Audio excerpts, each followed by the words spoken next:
বৃষ্টি হচ্ছে, অনেকদিন পর বৃষ্টি হচ্ছে। দেখো দোয়ার ভিজে গিয়েছে একবার, দেখেছো?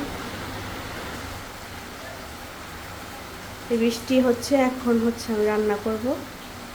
কি রান্না করবো চলো তোমাদের সাথে শেয়ার করছি। দেখো গাছে আম, দেখো আমাদের কাছে কিছু পেকেছে আর কিছু যে কাঁচা।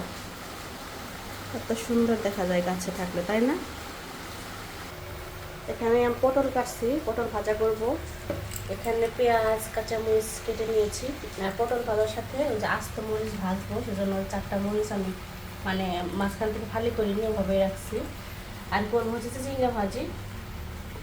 আর ওখানে আলু কিউব করে কাটছি ছোটো ছোটো। ওটাতে করবো হচ্ছে এই যে কাঁচা কাঁঠাল, মানে এঁচড়ের তরকারি। আর এখানে রাখা আছে ছোটো ছোটো চিংড়ি মাছ।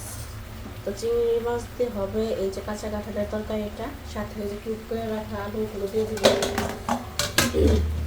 আর করবো হচ্ছে এই দেখো ডিম ভুনা, পটল ভাজি, চিচিঙ্গা ভাজি, আর হচ্ছে কাঁঠালের তরকারি। তো এই হচ্ছে আজকে আমার দুপুরে রান্নার আয়োজন। অনেক লেট হয়ে গিয়েছে, তো এখন রান্না করতে বসবো। লেট হয়েছে কারণ হচ্ছে মেয়েকে খাওয়ালাম। এখানে হচ্ছে হাঁসের ডিম 3টা আমি মাঝখান থেকে কেটে নিয়েছি। অনেকেই মাঝখান থেকে কাটে না, কিন্তু আমি কাটি। কারণ হচ্ছে মশলা না ঢুকলে আমার হাজব্যান্ড খেতে পছন্দ করে না। সবসময় বলবে যে কম খাও বেশি খাও, কিন্তু রান্নার জন্য ভালো হয়। তো এক একজনের মুখের টেস্ট আসলে এক এক রকম। তো এরকমভাবে কাটা খেতে আমিও এইভাবে খেতে ভালোবাসি, ভালো লাগে যে এরকম মশলা ঢুকবে। এর জন্য বেশিরভাগ সময় দেখা যায় সবসময় আমরা ডিম সবসময় কেটে রান্না করি। তো এই তো হচ্ছে আমাদের আয়োজন। আর চিচিঙ্গা ভাজির জন্য পেঁয়াজ এখানে কেটে নিয়েছি।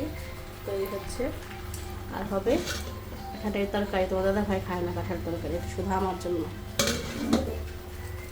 চলো এখন রান্না করে ফেলি ঝটপট।